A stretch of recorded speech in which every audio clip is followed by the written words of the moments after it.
தெரியும், இந்த மேசியா மினிஸ்ட்ரிஸ் ஊழியத்தில் இந்த 4 நாள் குடும்ப கூடுகையில் இந்த முகாமில் என்னை அழைத்து என்மேல் அன்பு பாராட்டி இப்படிப்பட்ட மகிமையான திருச்சபையில் என்னை நேசித்து அழைத்திருக்கிற அன்பு பாஸ்டர், நான் அண்ணன்னு சொல்லணும்னு நினைக்கிறேன், அப்பான்னு சொல்லணும்னு நினைக்கிறேன், செல்வகுமார் பாஸ்டருக்காக கர்த்தருக்கு நன்றி செலுத்துகிறேன். பாஸ்டர் அம்மாவுக்காக நான் ஆண்டவரை துதிக்கிறேன். இங்கே இருக்கிறதான அநேக உடன் ஊழியர்கள், சபை மூப்பர்கள், விசுவாச பிள்ளைகள், இன்னும் இங்கே இருக்கிறதான அநேக தேவ ஜனங்களை நான் கிறிஸ்துவின் நாமத்தில் உங்கள் எல்லாரையும் நான் வாழ்த்துகிறேன். கர்த்தர் உங்களை ஆசீர்வதிப்பாராக. பல தகப்பன்மார்கள், பல பரிசுத்தவான்கள் நின்றிருக்கிற ஒரு பலிபீடத்தில் இருக்கிறேன் என்பதை நினைக்கும் போது நான் மிகவும் பயந்தே உங்கள் மத்தியில் நான் இருக்கிறேன். அல்லேலூயா. இன்றைக்கும் இந்த குடும்ப முகாமில் தேவனுடைய வார்த்தையை கொடுக்கும்படி, சொல்லப்போனால் இன்னைக்கு கன்னியாகுமரியில் இருக்க வேண்டிய சூழல், ஆனால் தேவ சித்தம் அதை அடுத்த வாரமாய் 5, 6, 7 அவங்களுக்கு மாற்றி கொடுத்துட்டு தேவ சமூகத்தில் நின்ற போது எனக்கு தெரியாது இங்கே வருவேன்னு, ஆனால் ஆண்டுடைய தீர்மானம் இங்கு வந்து நிற்க வேண்டும் என்பது தேவனுடைய சித்தமாக இருக்கிறது என்பதை நான் நம்புகிறேன். அல்லேலூயா.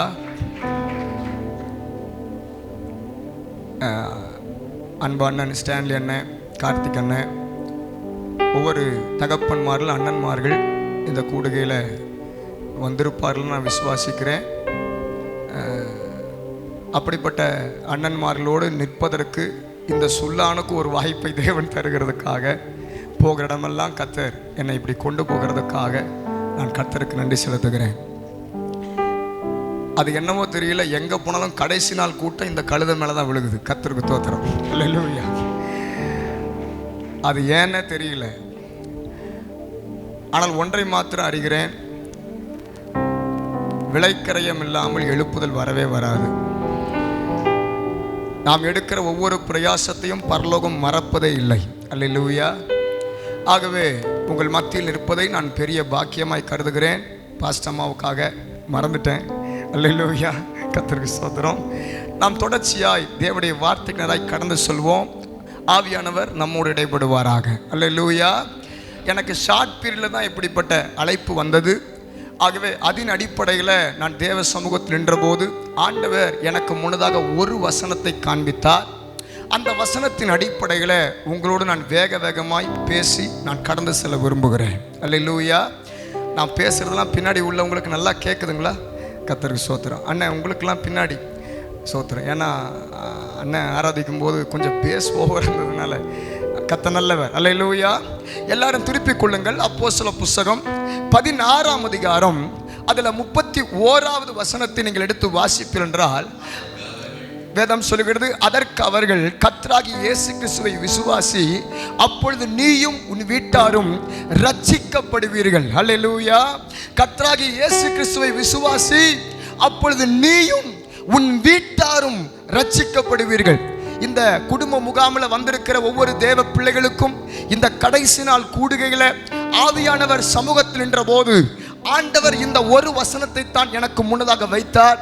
கர்த்தராகிய இயேசு கிறிஸ்துவை விசுவாசி, அப்பொழுது நீயும் உன் வீட்டாரும் ரட்சிக்கப்படுவீர்கள். அல்லேலூயா.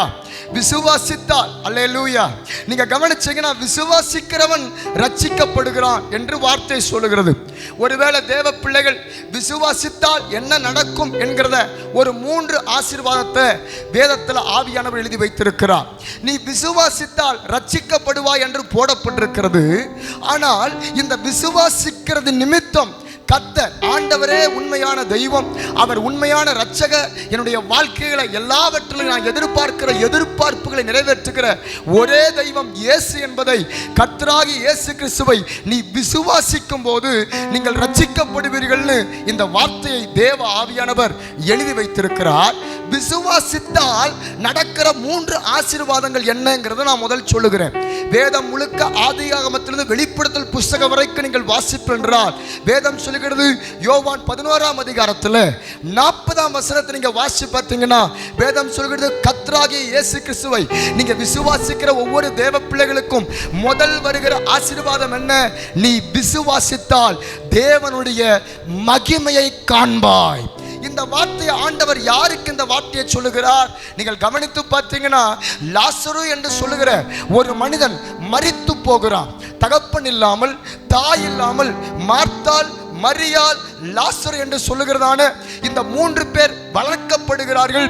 அதன் அடிப்படையில் அந்த குடும்பத்திற்கு ஒரே ஒரு ஆண் மகனா இருக்கிறவன் இந்த லாசரு. ஆனால் நடந்த விஷயம் என்ன? லாசரு வியாதிப்பட்ட போது இயேசுவுக்கு இந்த செய்தியை போய் சொல்லுகிறார்கள். ஆனால் இயேசுவோ இன்னும் சில நாட்கள் தாமதம் பண்ணி அதன் பின்னதாகத்தான் 4 நாள் கழித்து இயேசு போகிறார் என்கிற செய்தி தேவ பிள்ளைகளாக நீங்கள் அறிந்திருப்பீர்கள். புதிதாய் வந்த பிள்ளைகளுக்காக இதை நான் அவர்களுக்கு விவரிக்க காட்ட இந்த வார்த்தையை பேசுகிறேன். இயேசு 4 நாள் கழித்து வருகிறார். மார்த்தாள் ஓடி வருகிறார். இயேசுவே, நீர் மாத்திரம் இங்கே இருந்தீரானால் என் சகோதரன் மரிச்சிருக்கவே மாட்டான், நீங்க ஏன் தாமதம் பண்ணிட்டீங்கன்னு அவ கேள்வி கேட்கிறார். இயேசுவோ அவர் வீட்டுக்கு போகாமல் அந்த வீதியிலேயே அவர் இருந்தார். மார்த்தாள் இப்பொழுது மறுபடியும் ஓடி போய் தன் சகோதரி மரியாளையும் கூட்டிக் கொண்டு வருகிறார். மரியாளும் ஓடி வந்து, ஐயோ இயேசுவே, நீர் இங்கே இருந்தீரானால் என் சகோதரன் செத்து போயிருக்க மாட்டான்னு மரியாள் இந்த வார்த்தையை சொல்லுகிறார். இந்த வார்த்தையை கேட்டபோது இயேசு ஆவியில கலங்கினவராய் அவனை எங்கே வைத்தீர்கள்னு கேட்கிறார். உடனடியாக அவங்க சொல்றாங்க, கல்லறையில வைத்திருக்கிறோம்னு சொல்றாங்க. உடனே இயேசு 39ஆம் வசனம் யோவான் புஸ்தகம் 11ஆம் அதிகாரத்தில், அப்பொழுது கல்லை எடுத்து போடுங்கள்னு சொன்னபோது அவளுடைய சகோதரி, லாசருடைய சகோதரி மார்த்தாள் சொல்றா, ஆண்டவரே ஆண்டவரே, 4 நாளாயிடுச்சு ஆண்டவரே, 4 மேனு பஞ்சிடைலாக்கா அடிக்கிறா. கர்த்தருக்கு ஸ்தோத்திரம். 4 நாளாயிட்டு 4 மேன் இந்த வார்த்தையை சொல்லுகிறார். உடனடியாக ஆண்டவர் என்ன செய்கிறார்? அவளை பார்த்து தான் இந்த வார்த்தையை சொல்லுகிறார், நீ விசுவாசித்தால் தேவனுடைய மகிமையை காண்பாய். அல்லேலூயா. இங்க வந்திருக்கிற ஒவ்வொரு தேவ பிள்ளைகளுக்கும், புதிதாய் வந்தவர்களுக்கும் தேவன் கொடுக்கிற ஒரு வாக்குத்தத்தம், நீ விசுவாசித்தால், நீ என்ன எதிர்பார்ப்போடு இங்க வந்திருந்தாயோ, ஒருவேளை இத்தனை வருஷம் ஆச்சு ஆனா என் வாழ்க்கையில இன்னும் திருமணமே நடக்கல, அப்படி திருமண ரீதியா தடையா அந்த சாபக்கட்டளை யாராவது இங்க வந்திருப்பீர் என்றால், ஒருவேளை எனக்கு திருமணமெல்லாம் ஆயிடுச்சு பாஸ்டர், ஆனா சந்ததியை பார்க்கவே முடியல, பல வருஷமா மலட்டு கற்பமாய் நான் வாழ்கிறேன் என்று ஒருவேளை யாராவது இங்க வந்திருப்பீர் என்றால், கர்த்தர் சொல்லுகிறார், நீ எந்த சூழ்நிலையில எந்த நிலைமையில இங்கு வந்திருந்தாலும் நீ விசுவாசித்தால் இந்த மகிமையான தேவனுடைய ஊழியத்தின் ஊடாக, மேசியா மினிஸ்ட்ரியின் ஊடாக தேவனுடைய மகிமை வருது. கர்த்தர் யாருக்கோ சொல்றார், நீ எந்த சூழ்நிலையில வந்திருந்தாலும் உன் கற்பத்தை இப்ப தேவன் திறக்கிறா. நீ எந்த நிலைமைகளை, எனக்கு இத்தனை வருஷம் ஆச்சுன்னு, 30 ஆச்சு, 32 ஆச்சு, ஆனா இன்னும் திருமணம் நடக்கலன்னு அந்த சாபத்துல, அந்த கட்டுல எந்த தங்கச்சி வந்தாலும் சரி, எந்த தம்பி வந்திருந்தாலும் சரி, கர்த்தர் கொடுக்கிற வார்த்தை, நீ விசுவாசித்தால் தேவனுடைய மகிமையை காண்பாய். அல்லேலூயா. இது குடும்ப முகாம் தான், ஆனா இன்னும் ஒரு சில காரியத்தை தேவ ஆவியானவர் பேச சொல்றதுனால சொல்லுகிறேன். அப்ப தேவனை விசுவாசித்தால் நீ மகிமையை காண்பாய்னு போடப்பட்டிருக்கிறது. பாஸ்டர், அப்ப விசுவாசித்தால் தேவனுடைய மகிமை காண்பாய், இது முதல் ஆசீர்வாதம். அப்ப 2வது ஆசீர்வாதம் என்ன பாஸ்டர்? ரோமர் புஸ்தகம் 10ஆம் அதிகாரம் அதுல 9வது வசனத்தை எடுத்து வாசித்து பார்ப்பீர்கள் என்றால், பவுல் சொல்லுகிறான் என்னவென்றால், கர்த்தராகிய இயேசு கிறிஸ்துவை நீ உன் வாயினால் அறிக்கையிட்டு தேவன் அவரை மரித்தோரிலிருந்து எழுப்பினார்னு உன் இருதயத்துல சந்தேகப்படாமல் விசுவாசித்தால் ரட்சிக்கப்படுவார். இயேசுவை சொந்த ரட்சகரா ஏற்றுக்கொண்டிருக்கிற ஒவ்வொரு தேவ பிள்ளைகள், ஒருவேளை புதுசா வந்திருக்கிறவங்க யாரா இருந்தாலும் சரி, கர்த்தர் சொல்லுகிறா, நீ எதுல இருந்து ரட்சிக்கப்படணும் நீ விரும்புற? கர்த்தர் இந்த உலகத்துல 5 விதமாய் நம்மை ரட்சிக்க இந்த உலகத்துல வந்தார். இயேசுவை நீ இவர்தான் மெய்யான ஆண்டவர், இவர்தான் என் பாவத்தை என் சாபத்தை அந்த கல்வாரி சிலுவையில சுமந்த தெய்வம்னு நீ வாயில அறிக்கையிட்டாலே எப்பேற்பட்ட மாந்திரிகம் பிள்ளி சுனிய எந்த கட்டுகளா இருந்தாலும் அந்த கட்டுகள் இருந்தும் கர்த்தர் ரட்சிக்க வல்லவராய் இருக்கிறார். எப்படி பாஸ்டர் 5 விதமான ரட்சிப்புன்னு கேட்கிறீங்களா? மத்தேயு புத்தகம் 1ஆம் அதிகாரம் அதுல 21ஆம் வசனத்தை நீங்க வாசிச்சு பார்த்தீங்கன்னா, கிறிஸ்து இயேசு பிறக்கும் போது அவரை குறித்து வார்த்தை வருகிறது, அவர் சகல பாவங்களிலிருந்து நம்மை ரட்சிக்க வந்த தெய்வம் இயேசு. ஒருவேளை அந்தரங்க பாவத்துல கிடக்கிறவங்க, ஒருவேளை கணவன் மனைவி உறவுல கூட மனைவிக்கு தெரியாம கணவனுக்கு தெரியாம, ஒருவேளை பிள்ளைகள் அப்பா அம்மாவுக்கு தெரியாம, என் வாலிப தம்பி தங்கச்சிங்க எந்த அந்தரங்க காரியத்திலே மாட்டப்பட்டிருந்தாலும் நீ இயேசுவின் மேல வைத்திருக்கிற விசுவாசத்தை ஒரு நாள் விடாத. எதுல நீ கட்டப்பட்டு கிடக்கிறியோ, கர்த்தராகிய இயேசுவே எனக்கு இதிலிருந்து விடுதலையை தருகிறவர், நீங்க வல்லவரா இருக்கிறீங்க ஆண்டவரேன்னு மாத்திரம் நீ விசுவாசித்து நீ அறிக்கை செய்து பார். கர்த்தர் அந்த பாவத்திலிருந்தும் உன்னை ரட்சிக்க அவர் வல்லவராகவே இருக்கிறார். பாஸ்டர், 2வது ரட்சிப்பு என்ன பாஸ்டர்? நீங்க கவனித்து பார்த்தீங்கன்னா, மரத்துல தூக்கப்பட்ட எவனும் சபிக்கப்பட்டவன் என்று எழுதியிருக்கிற பிரகாரமாய் இன்றைக்கும் பலவிதமா சொல்லுவாங்க. பாஸ்டர், என் குடும்பத்துல 40 வயசுக்கு மேல எந்த ஆண்களும் உசிரோட இல்லை, ஏன்னா எல்லாரும் மரித்து போகிறார்கள். அது ஒரு விதமான சாபம். ஐயோ, பிறக்கிற பிள்ளைகள்லாம் பெண் பிள்ளைகளாய் பிறக்கிறது. இப்படி சில பேர் ஒரு கூட்டம் வருவார்கள். இன்னும் சில பேர் சொல்லுவாங்க, ஐயோ என் சொந்த பந்த உறவுகளே எனக்கு விரதமா மாந்திரிகம் செய்வன, என்னுடைய சொத்துக்கு என்னுடைய ஆஸ்திக்காக அவங்க எங்களுக்கு விரதமா பலவிதமான காரியங்களை வைத்தபடியினால் நல்ல நிலைமையில தான் இருந்தோம். ஆனா யார் செஞ்ச காரியமோ யார் பண்ண காரியமோ தெரியல பாஸ்டர், அது நிமித்தம் நாங்க எல்லாத்தையும் இழந்து அப்படிப்பட்ட கேள்வியோடு தான் இங்கு நாங்க அமர்ந்திருக்கிறோம்னு சொல்லுவீர் என்றால், கர்த்தர் சொல்லுகிறார், நீ எந்த சாபத்தில் இங்கு வந்திருந்தாலும் அந்த சாபத்தையும் முற்றிலுமாய் ஜெயமெடுத்த ஒரே ஒரு தெய்வம் இயேசு கிறிஸ்து மாத்திரமே. ஏனென்றால் மரத்தில் தூக்கப்பட்ட எவனும் சபிக்கப்பட்டவன் என்று எழுதியிருக்கிற பிரகாரமாய் கிறிஸ்து நமக்காக சாபமாகி நம்மை இந்த நியாயப்பிரமாணத்தின் சாபத்திலிருந்து நம்மை நீங்களாக்கி மீட்டுக் கொண்டார்னு கலாத்தியர் 3:13 வாசிக்கிறோமே. ஒருவேளை எனக்கு இந்த சாபத்தில் தான் இருக்கிறேன் பிரதர், நான் இப்படிப்பட்ட போடத்தில் இருக்கிறேன், ஐயோ எனக்கு பணம் இருந்து என்ன பிரயோஜனம், வசதி இருந்து என்ன பிரயோஜனம், எல்லாம் இருந்தாலும் சந்ததியை பார்க்க முடியல, அது ஒரு சாபமா இருக்குதா? கர்த்தர் சொல்றார், அந்த சாபத்தையும் நான் உடைத்து எறிய வல்லவரா இருக்கிறேன். நான் சொல்ல சொல்ல உள்ள ஜெபம் பண்ணு, கர்த்தாவே இயேசுவின் நாமத்தினால் இந்த ஊழியக்காரன் சொல்வது போல என் குடும்பத்தில் அப்படி சந்ததியை பார்க்க முடியாதவங்க, எங்க குடும்பத்தில் என் சொந்த அண்ணா அக்கா உறவுக்காரங்க இப்படிப்பட்ட நிலைமையில கட்டப்பட்டு கிடக்கிறாங்களே, இந்த சாபத்தையும் உடைக்க நீங்க வல்லவர்னா நான் அவர்களையும் வருகிற வாரத்தில் இழுத்து கொண்டு வருகிறேன். தேவன் அவர்களுக்கும் அப்பா அந்த சாபத்தை முறிப்பீராக. தேவ பிள்ளைகள் அப்படி பல பேர் வருவாங்க, வெளியில் உள்ளவங்க பல பேர் அப்படி வருவாங்க. உங்களுக்கு ஒன்று தெரியுமா, இன்னைக்கு பலவிதமா மரத்தில் தூக்கப்பட்டவன், ஏன் இயேசு மரத்தில் தூக்கப்பட்டார்? இன்னைக்கும் அநேக இந்து சகோதர சகோதரிகள் இப்படி சில காரியங்களை செய்வாங்க. என்ன அப்படின்னா, ஐயோ என் குடும்பத்தில் என் மனைவி மேலே சாபம் வந்துடக்கூடாது, என் பிள்ளைகள் மேலே சாபம் வந்துடக்கூடாது, ஆகவே அவங்க அந்த வீட்டு தலைவன் முடிவெடுப்பான், ஆகவே இவர்கள் மேல் இருக்கிற சாபம் என் மேல் விழுந்து விடட்டும் என்று சொல்லித்தான் ஒவ்வொரு வீட்டு தலைவனும் முடிவெடுப்பான். என்ன முடிவெடுப்பான்? மரத்தினால் ஆன காவடி என்று சொல்லுகிற காரியத்தை, தன்னுடைய மரத்தினால் ஆன அந்த காவடியை எடுத்து அவன் எங்கெங்கேயோ போய் சுற்றி திரிவானே, அது எதற்கடையாளம்? இன்றைக்கும் பலவிதமான மாந்திரிகம் பிள்ளை சுனிய செய்யும் போது, அப்படிப்பட்ட ஆட்கள் ஒரு பொம்மையை வைத்து செய்யும் போது அவனும் மரத்தினால் ஆன ஒரு பொம்மையை ஏன் எடுத்து பயன்படுத்துகிறான்? மரத்தை வைத்துத்தான் சாபம் என்கிற காரியங்களை உள்ள வைத்திருக்கிறாங்க என்பதை எல்லாம் அறிந்தபடினால தான் கிறிஸ்து இயேசு முடிவெடுக்கிறார். ஏய், காவடியை நீங்க ஏன்பா சுமக்கிறீங்க? காவடியை நீங்க ஏன்பா சுமந்துக்கிட்டு போறீங்க? காவடிக்கு உண்மையான டெஃபினிஷன் என்ன? காவு கொடுக்கப்படுகிற தடி, காவு கொடுக்கப்படுகிற தடிய நீ சுமக்க கூடாது மகளே, உன் பிள்ளை சுமக்க கூடாது மகனே. ஆகவே தான் இந்த உலகத்துல ஒட்டுமொத்த மனு குலத்திற்காக காவு கொடுக்கப்படுகிற தடியாகிய அந்த தடிதான் சிலுவை. இயேசு ஒருவரே உன் சாபத்தை, உன் பாவத்தை அந்த காவு கொடுக்கப்படுகிற தடியை வைத்து ஜெயமெடுத்தார். அல்லேலூயா. இன்னைக்கு அதனாலதான் ஆண்டவர் சொல்றாரு, நீ காவடியை தூக்காத, உனக்காய் சுமந்தவர் இயேசு அந்த சிலுவைய. நீ அந்த ரட்சிப்பென்றால் மீட்பு, விடுதலை, நீ விடுதலையை பெறணும்னு சொல்லி நீ அதை இதையும் நீ பாரத்தை சுமக்கணும் அவசியம் இல்லடா மகன், அதை சுமக்கணும் அவசியம் இல்லை பிள்ளை. ஏன்னா இயேசு கிறிஸ்து நானே உனக்கு தகப்பனா தாயா இருந்து அந்த கல்வாரி சிலுவையில நான் சுமந்த அந்த காவடி. அப்ப சாபத்திலிருந்து ரட்சிக்கிற ஒரே தெய்வம் இயேசு. அப்ப மூணாவது என்ன பாஸ்டர் ரட்சிப்பு அப்படின்னு கேட்குறீங்களா? நீங்க கவனித்து பார்த்தீங்கன்னா பலவிதமான நோய்கள், பலவிதமா இன்னைக்கு கேன்சர், தைராய்டு, கர்ப்பப்பை பிரச்சனை, எல்லா விதமான பிரைன் கேன்சர், போன் கேன்சர், எல்லா விதமான காரியத்தில் எந்த கேன்சர்ல நீ இருந்தாலும், எந்த தைராய்டு, எந்த டிபி, எந்த HIV, எப்பேற்பட்ட வியாதியில் இங்க வந்திருந்தாலும், பாஸ்டர் நான் செக்அப் போனோம் பாஸ்டர், டாக்டரே கண்டுபிடிக்க முடியல பாஸ்டர். சில பேர் டாக்டர் கண்டுபிடிச்சிட்டாங்க, ஆனா இதுக்கு ட்ரீட்மெண்ட்டுக்கு மருந்து இல்லை.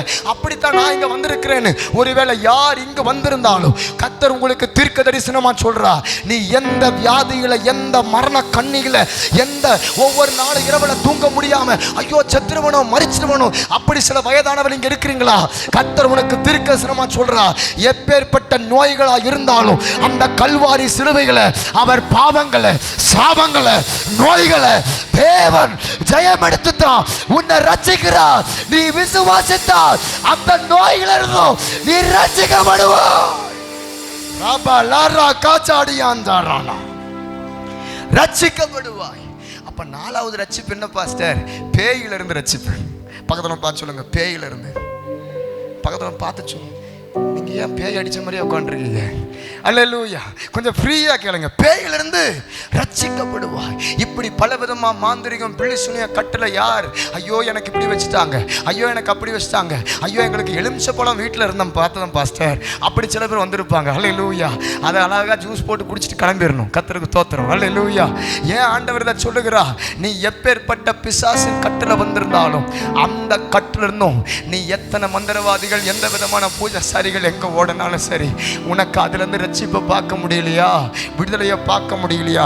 இயேசு வண்டைகளை உண்மையாய் விசுவாசித்து பார். அந்த இயேசு கிறிஸ்துவே உன்னை அந்த மாந்திரிகத்தில் இருந்தோம், செய்வனை கட்டுகள் இருந்தோம், பிசாசின் கிரியைகள் இருந்தோம் உன்னை ரட்சிக்க ஒரே தெய்வம் இயேசு மாத்திரமே. அல்லேலூயா. இயேசு மாத்திரமே. அப்ப அஞ்சாவது ரட்சிப்பு என்ன பாஸ்டர்?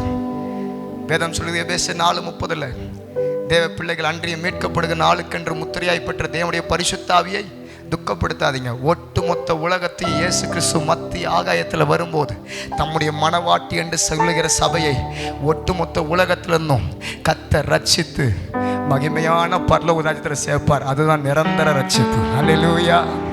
ஆண்டவர் இப்படிப்பட்ட 5 விதமான ரட்சிப்பை தம்முடைய பிள்ளைகளாகிய நமக்கு தேவன் வாக்குத்தத்தமாக எழுதி கொடுத்திருக்கிறார். அல்லேலூயா. ஓகே. அப்ப விசுவாசித்தால் ரட்சிக்கப்படுவாய். அப்ப மூணாவது என்ன பாஸ்டர்? விசுவாசித்தால் மார்க்கு புத்தகம் 11ஆம் அதிகாரம் அதுல 23வது வசனத்தை வாசிச்சீங்கன்னா, எவனாயிலும் இந்த மலையை பார்த்து நீ பெயர்ந்து சமுத்திரத்தில் தள்ளுண்டு போ என்று சொல்லி தான் சொன்னபடியே நடக்கும் என்று தன் இருதயத்தில் சந்தேகப்படாமல் விசுவாசித்தால் அவன் சொன்னபடியே ஆகும் என்று மெய்யாகவே உங்களுக்கு சொல்லுகிறேன்கிறார். அல்லேலூயா. நீ விசுவாசித்தால் எவ்வளவு பெரிய மலையா, ஐயோ இந்த கடன் எனக்கு பயங்கரமான மலை பாஸ்டர், எவ்வளவோ உழைக்கிறேன் ஆனால் இன்னும் அந்த கடன் போக மாட்டேங்குது பாஸ்டர், எவ்வளவோ பிரயாசப்படுறேன் ஆனால் இதிலிருந்து விடுதலையை பார்க்கவே முடியல. சொந்த பந்த உறவுகள் ஐயோ நான் ஊழியம் செய்ய போகிறேன், ஊழியக்காரங்க உடன் ஊழியர்கள் ஊழியத்துக்கு பிரயாசப்படுறேன், ஆனால் அந்த மனுஷன் தான் எனக்கு மலை போல நிற்கிறான். நான் எப்படியாவது தேவ சமூகத்துக்கு வரணும்னு துடிச்சுக்கிட்டு வரேன், ஆனால் வீட்டில் உள்ளவனே எனக்கு மலை போல ரட்சிக்கப்படாமல் எதிர்ப்பு தெரிவிக்கிறான். கர்த்தர் யாருக்கோ சொல்கிறார், நீ எந்த சூழ்நிலையில் மலை போல இது மாறவே மாறாது, ஐயோ இந்த பிரச்சனை தீரவே தீராது, இந்த கடல் தீரவே தீராது, இவரா ரட்சிக்கப்படவே மாட்டாருன்னு நீ எதை மலை போல நினைக்கிறியோ, கர்த்தர் சொல்றார், கர்த்தராகிய இயேசு கிறிஸ்துவை விசுவாசிக்கிற பிள்ளைகள் இந்த மலையை பார்த்து நீ பெயர்ந்து சமுத்திரத்தில் தள்ளுண்டு போய் என்று சொல்லுவாய் என்றால் தான் இருதயத்தில் சந்தேகப்படாமல் விசுவாசித்தால் மலைகளையும் பெயர்ப்பாய். அல்லேலூயா. அப்ப 3 ஆசீர்வாதம் விசுவாசித்தால். நான் இன்னும் பிரசங்கத்துக்குள்ள நுழைகிற 3 ஆசீர்வாதம் விசுவாசித்தால். அப்படியே என்ன அர்த்தம்? முதல் ஆசீர்வாதம், விசுவாசித்தால் தேவனுடைய மகிமையை அற்புதங்களை காண்பாய்.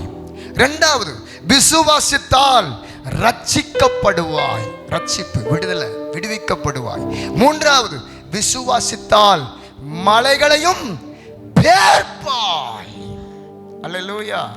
இந்த 3 விதமான காரியத்தில் நான் ஒன்று தான் இன்றைக்கு நான் டச் பண்ண போகிறேன். ஆவியானவர் நம்மோடு உதவி செய்வாராக. நீங்கள் கவனித்து பார்த்தீங்கன்னா இந்த குடும்ப முகாமும் அதே சமயம் ஓய்வு நாள் ஆராதனையும் இருக்கிறபடியினால் எல்லாரும் இருக்கிறனால கொஞ்சம் இணைத்தே நான் ஒரு சில காரியத்தை உங்களோடு பேச விரும்புகிறேன். இன்றைக்கு உங்கள் மத்தியில் நான் நின்ற போது, ஆண்டவரே இவர்களுக்கு என்ன காரியத்தை நீங்கள் முன்னதாக ஒரு சம்பவத்தை கொண்டு வர விரும்புகிறேன் என்று கேட்டபோது ஆண்டவர் எனக்கு பேசின ஒரு தாசன் யாக்கோபு. யாக்கோபு யார் பாஸ்டர் இந்த யாக்கோபு என்று கேட்கலாம். யாக்கோபு அவருடைய அம்மா ரெபெக்காள் ஒரே நாள்ல 2 பிள்ளைகளை பெற்றெடுக்கிறார். ஒருத்தன் பேர் ஏசா, மூத்தவன். இரண்டாவது பிள்ளையின் பேர் யாக்கோபு, இளையவன். அவ பிள்ளைய பெற்றெடுக்கும் போது அண்ணனுடைய காலை பிடிச்சுக்கிட்டே யாக்கோபு வெளியில வருகிறான். உடனடியா பாக்குறாங்க, டேய் இந்த சுள்ளா இந்த பொடிப்பைய அண்ணனை மேல விட்டுறக்கூடாதுன்னு சொல்லி காலை பிடிச்சி இழுத்துக்கிட்டே இந்த பிள்ளை வெளியில வருது பத்தியா, இவன் ரொம்ப குசுமு பிடிச்ச ஆளுடா. பக்கத்துல பார்த்து சொல்லுங்க, நம்ம கதையை தான் சொல்றாரோ? அல்லேலூயா. ரொம்ப குசுமு பிடிச்ச ஆளுடா, ரொம்ப பயங்கரமான படா கில்லாடி, பயங்கரமான வெபரமான துருன்னு இருக்கிற யாக்கோபு. அதனால தான் யாக்கோபை உடனே அவங்க சொல்றாங்க, டேய் இவன் பாத்தியா எப்படி மீறி வருகிறான் பாத்தியா, எப்படி துணிஞ்சு அண்ணனை விட்டுறக்கூடாதுன்னு காலை பிடிச்சுக்கிட்டே இந்த பிள்ளை வெளியில வருது பாத்தியான்னு சொல்லி அவனுக்கு யாக்கோபு என்று பேர் வைக்கிறார்கள். அல்லேலூயா. சில பேர் சொல்லுவார்கள், இவன் எத்தன் திருட்டு பையடான் விளையாட்டுக்கு சொல்வது போலவே அவனையும் யாக்கோபை மீறினவன் என்றுதான் வார்த்தையை வைக்கிறார்கள். இந்த ஒவ்வொரு முறையும் இந்த யாக்கோபை கூப்பிடும் போது, யாக்கோபு டேய் ஜேக்கப் நீ வான்னு கூப்பிடும் போது ஒவ்வொரு முறையும் இவனுக்கு இந்த வார்த்தை குத்துகிறது. நீ மீறி வந்தவன், நீ துணிகரமா செயல்பட்டு வெளியே வருகிறவன் இந்த வார்த்தை அவனை குத்துது. ஒரு பக்கம் அவனை திருடனே பல பேர் சொல்லுவார்கள். அது ஒரு பட்சம் இருந்தாலும் இவன் ஒவ்வொரு முறையும் இவனை கூப்பிடும் போதெல்லாம் யாக்கோபு தள்ளப்படுகிறான். எப்படிப்பட்ட தாக்கம் அடைகிறான்னா, என்னை ஏன் ஒவ்வொரு முறையும் என்னை யாக்கோபுன்னு கூப்பிடுறீங்க, ஒரு நல்ல பேர் வச்சிருக்க கூடாதாமான்னு ஒரு கேள்வி யாக்கோபுக்கு வருகிறது. நீங்கள் 1 நாளாகமம் புத்தகம் 4ஆம் அதிகாரம் அதுல 9-10 நீங்க வாசிச்சு பார்த்தீங்கன்னா, யாப்பேஸ் என்று சொல்கிறவன் தன் சகோதரர் எல்லாரை பார்க்கலும் கனம் பெற்றவனாய் இருந்தான். யாப்பேஸ்ன்னு சொல்றவன். ஆனால் அவன் தாய் அந்த பிள்ளையை யாப்பேச பெத்தெடுக்கும் போது, நான் துக்கத்தோடையே இவனை பெத்தெடுத்தேன்னு சொல்லி இவனுக்கு பேரே என்ன வைக்கிறான்னா, துக்கத்தின் மகன், வருத்தத்தின் மகன் சொல்லி யாப்பேஸ்ன்னு பேர் வைக்கிறான். யாப்பேஸ் அப்படின்னா துக்கம். இப்படி ஒவ்வொரு முறையும் அவனை கூப்பிடும் போது, டே துக்கம் வாடா, எப்படி ஏன் அந்த பேர் அந்த தாய் வச்சான்னு தெரியாது. ஆனால் ஏதோ ஒரு வார்த்தை இவனை பாதித்து கொண்டே இருக்கிறது. ஒருவேளை நான் பிறக்கும் போதே என் அப்பாவை இழந்துட்டாங்களா எங்க அம்மா, ஒருவேளை பிறக்கும் போது என் வாழ்க்கையில என் அம்மாவுடைய வாழ்க்கையில எல்லாமே வசதி வாய்ப்புகள் போயிருச்சா விளங்கல. ஆனால் அவ தாய் இந்த பேர் வைத்ததுனால உள்ளம் உடைக்கப்பட்டான்.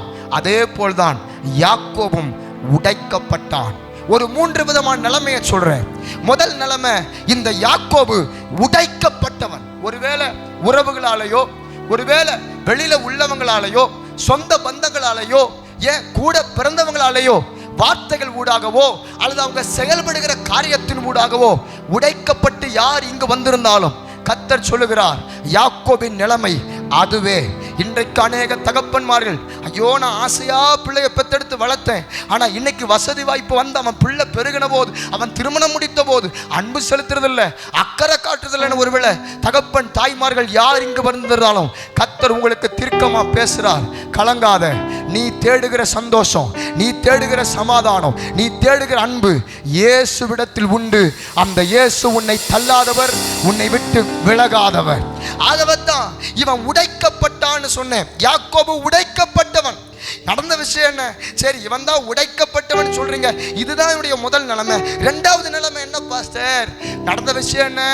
ஒரு நாள் அவங்க அப்பா சொல்றாரு, ஏன்னா அப்பாவுக்கு பெரிய பையன் மேலதான் ரொம்ப, ஒரு கண்ணில் வெண்ணெய் ஒரு கண்ணில் சுண்ணாம்புன்னு சொல்லுவாங்களே, அப்படிப்பட்ட நிலைமையில தான் அந்த யாக்கோபுடைய அப்பா ஈசாக்கு மூத்த பையன் மேலேயே நேசம். இதெல்லாம் தெரிந்த சம்பவங்கள் தான், நான் இதெல்லாம் இன்ட்ரோடக்ஷன் கொடுத்தா தான் உங்களுக்கு விளங்கும்.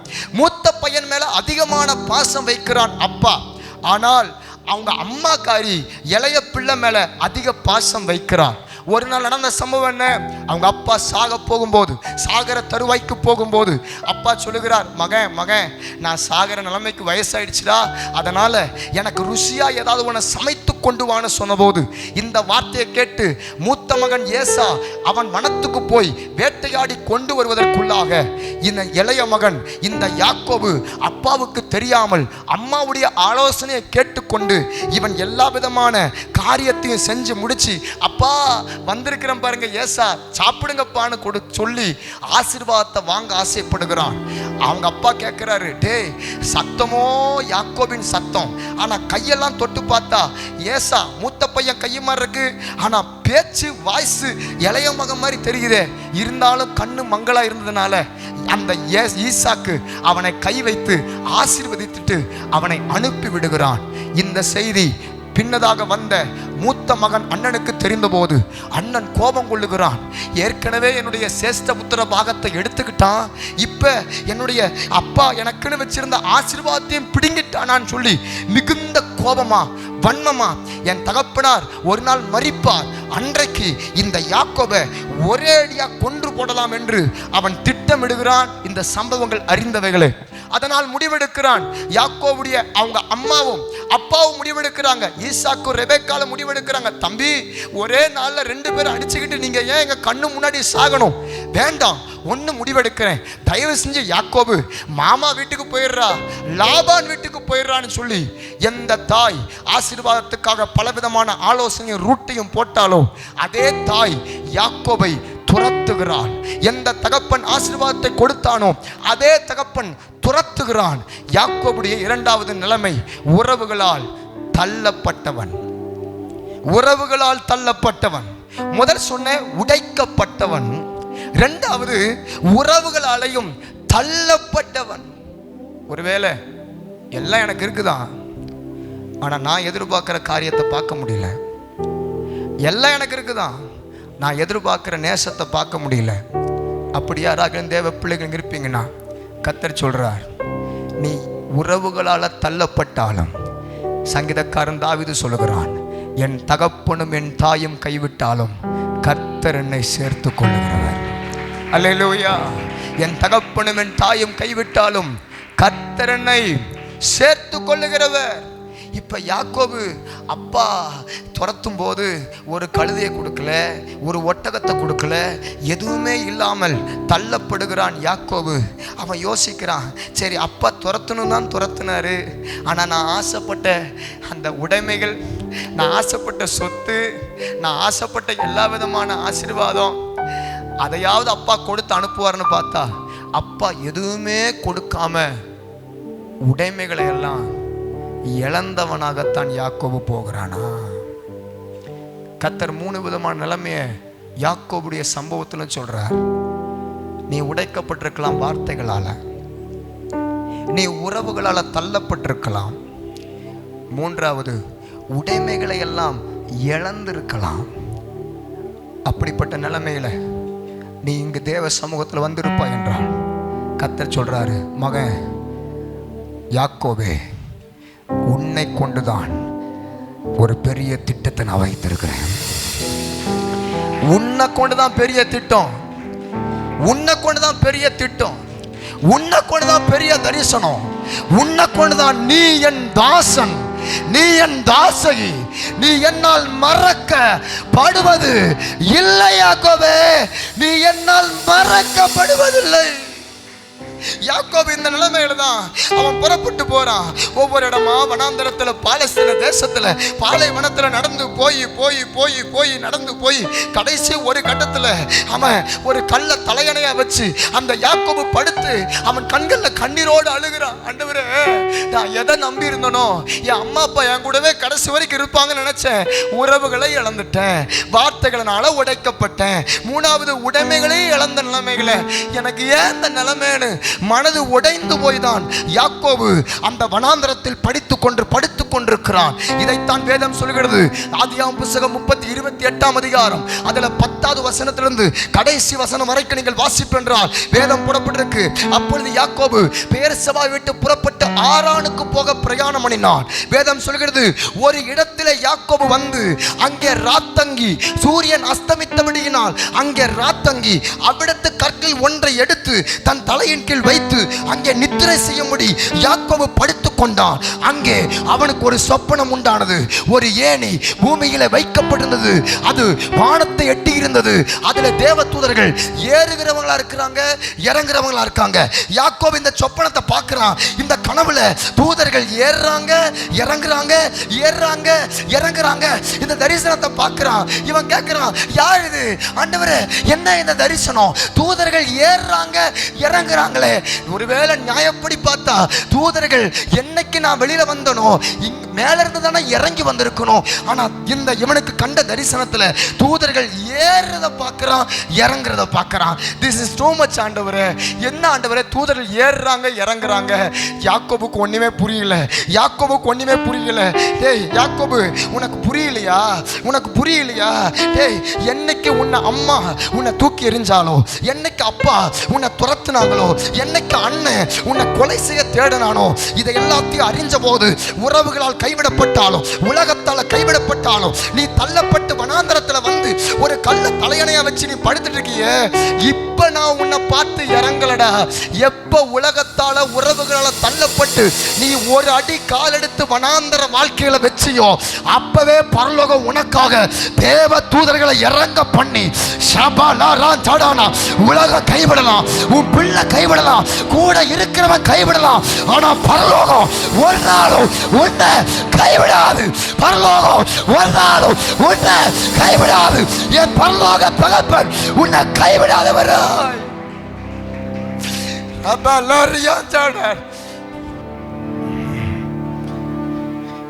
கைவிடாதவரா யாக்கோபு பார்க்கிறான். தூதர்கள் ஏறுறாங்களே, எப்ப வந்தாங்க ஆண்டவரே? என்னைக்கு நீ வனாந்தரத்துல நீ கால் வச்சையோ, என்னைக்கு எல்லாராலையும் தள்ளப்பட்டு வனாந்தரத்துல கால் வச்சையோ, அன்னைக்கே பரலோகம் உனக்காக இறங்கி வந்து செயல்பட ஆரம்பிச்சிருச்சு. யாக்கோபு, அன்னைக்கே பரலோகம் உங்களுக்காக இறங்கிருச்சாக்கா. அன்னைக்கே தாயே, தந்தையே, புதுசா வந்திருக்கிற அக்கா, தம்பி, தங்கச்சி, கர்த்தர் சொல்றார், நீ வரல, ஆண்டவர் தான் உன்னை கொண்டு வந்திருக்கிறார். நீ வரல, தேவன் தான் உன்னை கொண்டு வந்திருக்கிறார். அந்த அக்கா கூட்டு வந்தாங்க, அந்த அண்ணன் நோ நோ நோ, தேவன் தான் அவர்களை தூதர்களை போல எழுப்பி உன்னை இங்க கொண்டு வந்திருக்கிறான்னா, நிச்சயமா உன் வாழ்க்கை, உன் குடும்பம், உன் சூழலை மாறும்.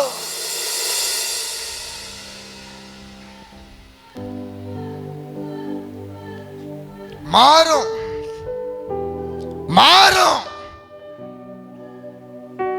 யாக்கோபு அழாத, யாக்கோபு அழாத, யாக்கோபு அழாத. யாக்கோபு பார்க்கிறான், ஒரு ஏணி பூமியில் வைக்கப்பட்டிருந்தது. தேவத்துள் ஏறுகளோட இறங்கலுமா இருக்கிறத கண்டபோது உடனடியாக பார்க்குறான், இந்த ஏணி எங்கப்பா நிற்குது, இதனுடைய முடிவு எங்கப்பான்னு பார்த்தா அந்த ஏணிக்கு மேலே உன்னதமான சர்வ வல்லமையுடைய தேவனாகிய கர்த்தர், அதற்கு மேலாக கர்த்தர் இயேசுவானவர் நிற்கிறத. பரலோகம் பரலோகம், நீ என்னைக்கு உலகத்துல தள்ளப்பட்டு வந்தியோ அன்னைக்கு பரலோகம் உன்னோட கனெக்ஷன் ஆகி தான் இருக்குது. யார் உன்னை கைவிட்டாலும் பரலோகம் உன்னை கைவிடாது. யாக்கோபு அதற்கு மேலாக கர்த்தர் இருக்கிறதை அவன் கண்டபோது வேதம் சொல்லுகிறது, டேய் யாக்கோபே, நான் உன் தகப்பனாகிய ஆபிரகாமின் தேவன், உன்னுடைய தகப்பனாகிய ஈசாக்கின் தேவன். நீ கலங்காத, நீ படுத்திருக்கிற பூமியை உனக்கும் உன் சந்ததிக்கும் தருவேன். டேய், நீ படுத்திருக்கிற பூமியை உனக்கும் உன் சந்ததிக்கும் தருவேன்.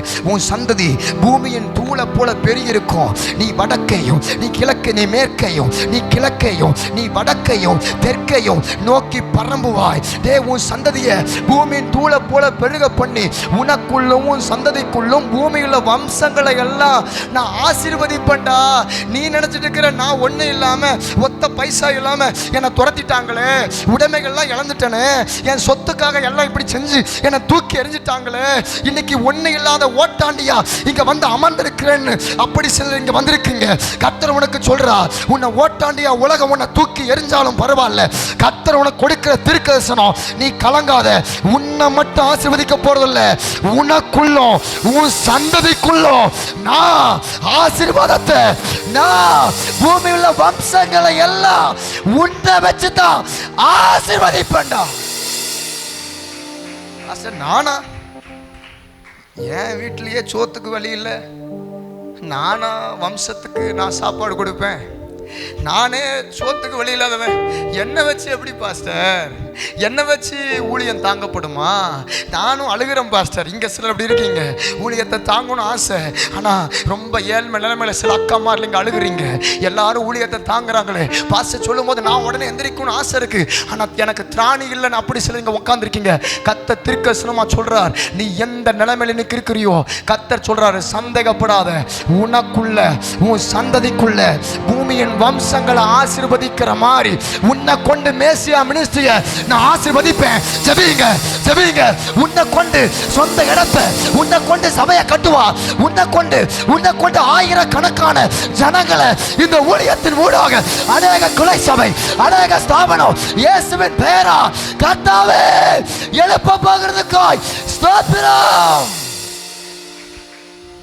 யாக்கோபே, நானே ஒண்ணு இல்லைங்கிற அலாதரா, உன்னை வச்சுதான்டா உன் சந்ததியை வச்சுதான்டா பூமியில் இருக்கிற எல்லா வம்சங்களையும் ஆசீர்வதிப்பேன்னு சொல்லிட்டு ஆண்டவர் அடுத்து சொல்றாரு, நான் உன்னோட இருந்து நீ போகிற இடத்துலலாம் உன்னை காத்து உன்னை இந்த தேசத்துக்கு சமாதானத்தோட நான் திரும்பி வர பண்ணுவேன். எப்படி ஆண்டவர்னு கேட்குறியா? நான் உனக்கு சொன்னதை செய்யும் அளவோ, நான் உனக்கு சொன்னதை செய்யும் அளவோ, நான் உனக்கு வாக்குத்தத்தத்தை பிடி. இந்த வருஷம் கர்த்தர் என்ன வாக்குத்தத்தம் கொடுத்தாரு, இந்த மாசம் என்ன வாக்குத்தத்தம் கொடுத்தாரு, வாக்குத்தத்தத்தை பிடி, வாக்குத்தத்தத்தை விடாத, போராடு போராடு. இயேசுவே நாமத்தினால் வாக்குத்தத்தம் எங்களுக்கு ஜெயம் பெறுவதா. உங்க வாக்கு நிறைவேறாம நான் உம்மை விட மாட்டேன். உங்க வாக்கு நிறைவேறாம நான் உம்மை விட மாட்டேன். உம்மை விட மாட்டேன், நான் உம்மை விட மாட்டேன். உம்மை விட மாட்டேன், நான் உம்மை விட மாட்டேன்.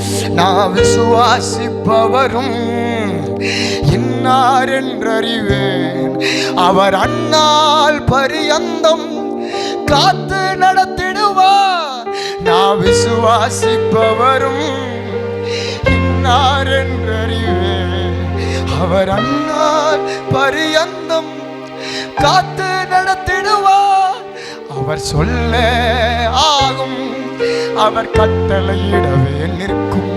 அவர் சொல்ல ஆகும், அவர் கட்டளையிட எல்லாம் நிற்கும். ஆண்டவர் சொல்றார், ஆண்டவர் உனக்கு வார்த்தையை கொடுத்து பேசுறார்.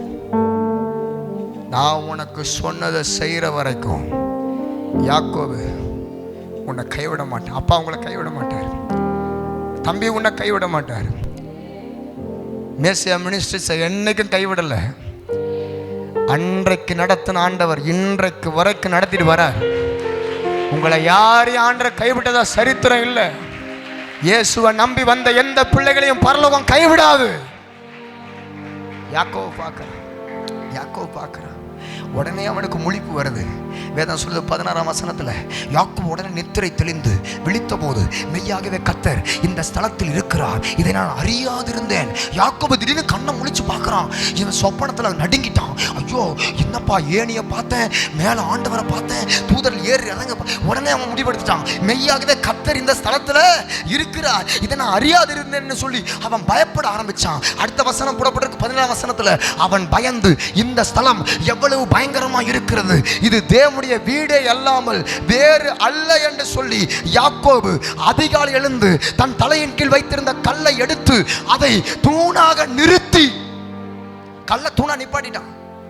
அதன் மேல எண்ணெயை வார்த்து அந்த ஸ்தலத்திற்கு பெத்தேல்னு பேர் வைக்கிறான். என் செய்தியெல்லாம் பெத்தேல் தான். அந்த ஸ்தலத்துக்கு பெத்தேல்னு பேர் வைக்கிறான். உடனே யாக்கோபு, நீங்க கேட்கலாம், நிறைய ஆட்கள், என்ன பாஸ்டர் கல்லை தூணா நிப்பாட்டி அதுக்கு பெத்தேல்னு பேர் வச்சான், அது மேல எண்ணெயை வேற வார்த்தனான்னு சொல்றீங்களே. அல்லேலூயா. இயேசு கிறிஸ்து, நல்ல கவனிங்க, இயேசு கிறிஸ்து அவர் மரித்து உயிர் தெழுந்து போனதாக தோமா என்று சொல்லுகிறதான ஒரு சீசனை மாத்திரம், பல சீசர்களை 11 சீசர்ல லோக்கல் இருக்கிற நாடுகளுக்கு ஆண்டவர் அனுப்பிச்சார். ஆனா பல நாடுகளை கடந்து ஒரு சீசனாகிய தோமாவை மாத்திரம் ஏன் இந்தியாவுக்கு அனுப்புறாருன்னா, கர்த்தர் இந்தியா தேசத்தின் மேல ஒரு பெரிய திட்டம் வைத்திருக்கிறார். கர்த்தர் இந்திய தேசத்தின் பிள்ளைகள் மேல ஒரு பெரிய தரிசனம் இருக்குது. இந்த மேசியா மினிஸ்ட்ரியில் இருக்கிற ஒவ்வொரு பிள்ளைகள் மேலையும் ஒரு அப்பாற்பட்ட அபிஷேகத்தை ஊற்ற விரும்புகிறார். ஒரு அப்பாற்பட்ட தரிசனத்துக்குரிய சபையாய் கர்த்தர் இந்த ஊழியத்தை வல்லமையாக்க விரும்புகிறார். அதனால தான் இந்த ஆரியர்கள் வந்தார்களாம். வந்து பார்த்து, டேய் என்னப்பா எல்லாரும் இந்த கையை உயர்த்தி கும்பிடுறீங்க. உடனே அவங்க சொன்னாங்களாம், 1ஆம் நூற்றாண்டுல சொன்னாங்களாம் இந்தியர்கள், அது வேற ஒன்றும் இல்லை, தோமான்னு ஒருத்தர் வந்தாரியா, அவர் தான் இந்த மேசியா, இயேசுவை பற்றி சொன்னாரு அப்படின்னு சொன்ன போது, அப்படியா, அதுக்கு ஏதாவது புஸ்தகம் இருக்குதான்னு கேட்டாங்களா. உடனே இந்த பழைய ஏற்பாட்டு புஸ்தகத்தை எடுத்து கொடுத்த போது அதில் யாக்கோபின் இந்த சம்பவத்தை படிக்கும் போது, யாக்கோபு ஒரு கல்லை எடுத்தான், அதை தூணாய் நிறுத்தி அதன் மேல் எண்ணெயை வார்த்தான்னு சொன்ன போது உடனே நம்ம ஆட்கள் ஆரியர்கள் முடிவெடுத்துட்டாங்க, ஓஹோ நம்ம கடவுள் கொல்ல நிப்பாட்டி அதன் மேல எண்ணெயை வார்த்தா அதுதான் கடவுளுக்கு பிரியம்னு சொல்லிட்டு அவங்க முடிவெடுத்துட்டாங்க. ஆனா யாக்கோபு எண்ணெய் ஊத்துனதுக்கு ரகசியம் வேற என்ன? அல்லேலூயா. யாக்கோபு ஏன் எண்ணெயை ஊத்துனா? அவங்க அப்பாவும் அம்மாவும் துரத்தும் போது ஏன் எதுவுமே கொடுத்து விடாத அம்மா அப்பா, கழுதையை கூட கொடுத்து விடாத அம்மா அப்பா, ஆட்டுக்கு எதுவுமே ஒட்டகத்தை கூட கொடுத்து விடாத அம்மா அப்பா, ஆனா இவனுக்கு எண்ணெயை மட்டும் ஏன் கொடுத்து விட்டாங்க? நான் மனசுல நான் நினைக்கிறேன், ஒருவேளை அவங்க அண்ணன், ஒருவேளை அவங்க அண்ணன் ஒருவேளை என் பையனை கொலை செய்ய தேடி வந்துருவானோன்னு சொல்லி அவங்க அப்பா அந்த ஒட்டகத்தின் கால் தடத்தை பார்த்தோ, கழுதையின் கால் தடத்தை பார்த்தோ, சாணத்தை பார்த்தோ என் பையனை பின்தொடர்ந்து வந்து கொன்னுடுவானோங்கிற ஒரு பயத்துல தான் அவங்க கழுதையும் ஒட்டகத்தையும் கொடுத்து அனுப்பலையா? அதனால தான் அவங்க அப்பா எண்ணெயை கொடுத்து விடும்போது ஏன் கொடுத்து விட்டாங்க? ஏன்னா கிட்டத்தட்ட எத்தனையோ 600க்கும் மேற்பட்ட கிலோமீட்டர் தாண்டி தானே யாக்கோபு அவங்க மாமா வீட்டுக்கு போகணும். அதனால அடிக்கடி தம்பி உனக்கு கால் வலிக்குண்டா, கொஞ்சம் எண்ணெயை போட்டு மசாஜ் பண்ணிக்கிறதுக்காகத்தான் எண்ணெயை கொடுத்து விட்டாங்களா? இவன் குறிப்பிட்ட தூரம் வந்தபோது யாக்கோபு பார்க்கிறான். என்றைக்கு இந்த தரிசனத்தை கண்டானோ யாக்கோபு முடிவெடுக்கிறான், இவ்வளவு பெரிய மகிமையான ஆண்டவரை இந்த ஆலயத்தில் இந்த இடத்துல நாம் கண்டுபிடிச்சிட்டேனே, ஒருவேளை நான் மறுபடியும் போவேன், ஆண்டவனுக்கு கொடுத்த வாக்குத்தத்தம் உனக்குள்ளும் உன் சந்ததிக்குள்ளும் பூமியில் இருக்கிற வம்சத்துல எல்லாம் ஆசீர்வதிக்கிற மாதிரி பெரிய உயர்வை நான் கொடுப்பேன்டான்னு ஆண்டவனுக்கு வாக்குத்தத்தம் கொடுத்திருக்கிறாரு. அது நிச்சயமா செய்ய அவர் வல்லவரா இருக்கிறாருங்கிறத யாக்கோபு தெரிஞ்சதுனால தான் கொடுத்த எண்ணெயை அவன் முடிவெடுக்கிறான். நான் ரிட்டர்ன் வரும்போது இந்த இடத்துல தான் ஆண்டவர் என்னை ரட்சித்தரான தரிசனம் கொடுத்தாரு, இந்த இடத்துல தான் என் ஆண்டவர் அவர் அதை கண்டுபிடிக்கிறதுக்கு என்ன செய்யுது முடிவெடுத்தான். என்ன தன்மையில் இருக்கும்? என்ன தன்மை? பிசின். அல்லேலூயா. அதனால தான் இவன் முடிவெடுக்கிறான், அந்த கல்லையே தூணா நிப்பாட்டி அது மேலே யாக்கோபு எண்ணெய் ஊற்றுனதுக்கு 2 அடையாளம். ஒரு அடையாளம் இந்த பிசின் தன்மை, நான் மீண்டும் வரும்போது இந்த கல் எனக்கு அடையாளம், இந்த பிசின் தன்மை எனக்கு அடையாளம் சொல்லி தான் யாக்கோபு எண்ணெய் ஊற்றினானே தவிர தேவன் எண்ணெய் ஊற்ற சொல்லல. ரெண்டாவது எதுக்கு பாஸ்டர் ஊத்துனா? ரெண்டாவது அவன் ஊத்துனது காரணம் என்னன்னா, ஒவ்வொரு முறையும் நான் இதுவரைக்கும் நான் என் பலத்துல தான் அப்பப்போ மசாஜ் பண்ணிக்கிட்டு எண்ணெய் ஊற்றிக்கிட்டு, அப்பப்போ மசாஜ் பண்ணி எண்ணெய் ஊற்றிக்கிட்டு, ஏன்னா பாலஸ்தீன தேசமாச்சா, ரொம்ப வெயில் அதிகமாக உஷ்ணமாக இருக்குமா, அதனால கால் வைக்கும்போது வெடிப்புகள் வந்துடக்கூடாது தானே, எண்ணெயை ஃபுல்லாக தடவி தடவி தடவி தானே நான் கால் வச்சு நடந்தேன். இப்போ இதுவரைக்கும் என் பலத்தில் நடந்தேன். ஆனால் என்றைக்கு தேவனுக்கு தரிசனம் தந்தோரோ, இனி அவர் பலத்தில் நடப்பேன், இனி அவர் பலத்தில் ஊழியம் பாஸ்டர், இனி அவர் பலத்தில் தரிசனம், அவர் பலத்தில் உன் குடும்பம், அவர் பலத்தில் உன் பிசினஸ், அவர் பலத்தில் உன் வாழ்க்கை, அவர் பலத்தில் உன் பிள்ளை, அவர் பலத்தில் உன் கணவனா, அவர் பலத்தில் உன் மனைவி, அவர் பலத்தில் தான் சபை. அவர் பலன், அவர் பலன், அவர் பலன். அதில் தான் முடிவு எடுத்துட்டான். இதுவரைக்கும் என் பலத்தில் நம்பி ஊத்தின ஆண்டவரே, இனி இல்லை உம்முடைய பலன் என்னை நடத்தும்பான்னு சொல்லித்தான் இருந்த எண்ணெயும் ஒட்டு மொத்தமாக ஊற்றிட்டான். கரங்களை தட்டி ஆண்டவர் மையப்படுத்தலாம். அல்லேலூயா. கர்த்தர் யாருக்கோ சொல்றார், நீ ஆண்டவருக்காக என்னைக்கு உனக்கு தரிசனம் கொடுத்தாரோ, என்னைக்கு உனக்கு இந்த மேசியா ஊழியங்களை கொடுத்தாரோ, கர்த்தர் உன்னை கொண்டு வந்தது உண்மையானால், கர்த்தர் உனக்கு தரிசனம் தந்தது உண்மையானால், அதை நிறைவேற்றி முடிக்க வல்லவர் அசைக்க முடியாத விசுவாசத்தோட உன் வாழ்க்கையில இருக்கிற எல்லாத்தையும் ஆண்டவருக்காக விதைத்து விட்டு தேவ ராஜ்யத்துக்காக நீ ஓட பிரயாசப்பட்டு பா. அவர் பலத்துல நில்லு பேதுரு, உன் பலத்துல படக ஓட்டாத, அவர் பலத்துல நில்லு. சமூகம் இருக்குன்னு தெரியும், ஓய்வு நாள் இருக்குன்னு தெரியும், உபவாசம் இருக்குன்னு தெரியும், ஆனா எல்லாம் இருந்தாலும் நீ உன் பலத்துல ஐயோ அந்த பணம் போயிடும், ஐயோ இந்த பிசினஸ், ஐயோ இன்னைக்கு கூப்பிட்டுருக்காங்க முக்கியமா, ஓடாத. நீ உன் பலத்துல ஓடினா ஒரு நாளும் உன் படகு நிரம்பாது. அதனாலதான் ஆண்டவர் பார்த்தார், யாக்கோபு அவன் முடிவு எடுக்கிறான், ஆண்டவரே நீங்க நடத்த வல்லவரா இருக்கீங்க ஆண்டவர், என் பலன் இல்லை ஆண்டவர், உங்க பலன் நம்ப என்ன நடத்தும். என் பலத்தில் இது வரைக்கும் நான் வந்தது என் பலத்தில் தான்.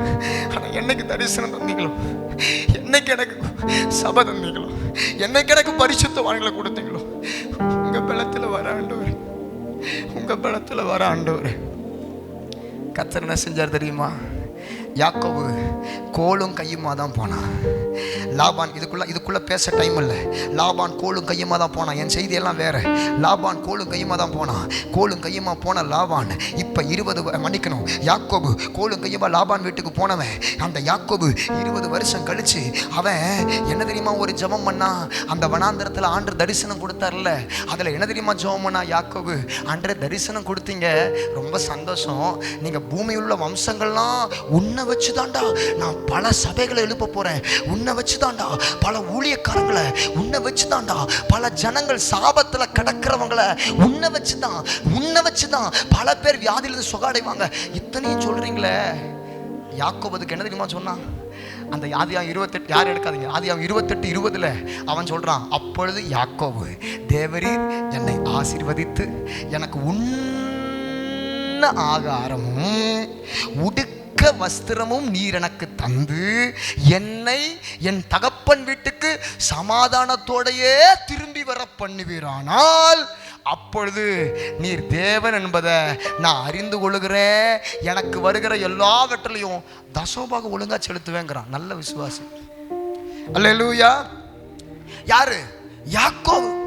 அவன் சொல்றான், எனக்கு உன்ன ஆண்டவர் என்ன வாக்குத்தத்தம் தெரியுமா கொடுத்தார்? உன் மூலியமா பூமியை ஆசீர்வதிப்பேங்கிறாரு.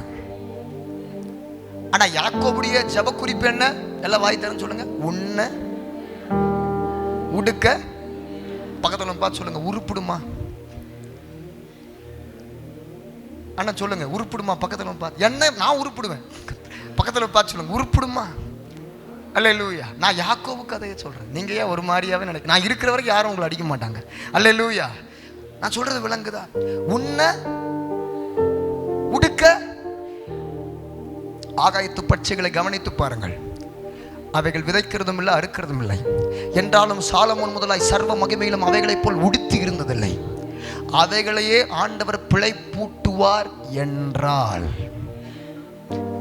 கொரோனாவில் சோறு இல்லாமல் யாராவது வாழ்ந்தீங்களா? அது மட்டும் எப்படிக்கா கரெக்டாக நடக்குது? அல்லேலூயா. வேலைக்கே போகட்டெல்லாம் கரெக்டாக போஸ்டாரா இல்லையா?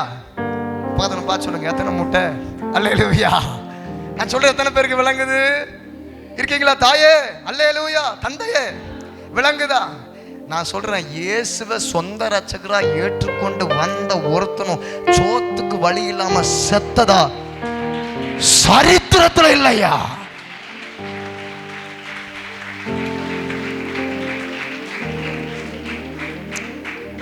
அப்ப யாக்கோபு என்ன சொல்றான்?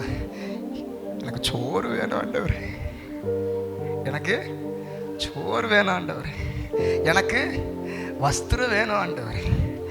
ஆண்டவர் இந்த வார்த்தையை கேட்டுட்டு அவன் சொல்றான், இதெல்லாம் கொடுத்தீர்னா எனக்கு வருகிற எல்லாவற்றிலும் உமக்கு தசமபாகம்.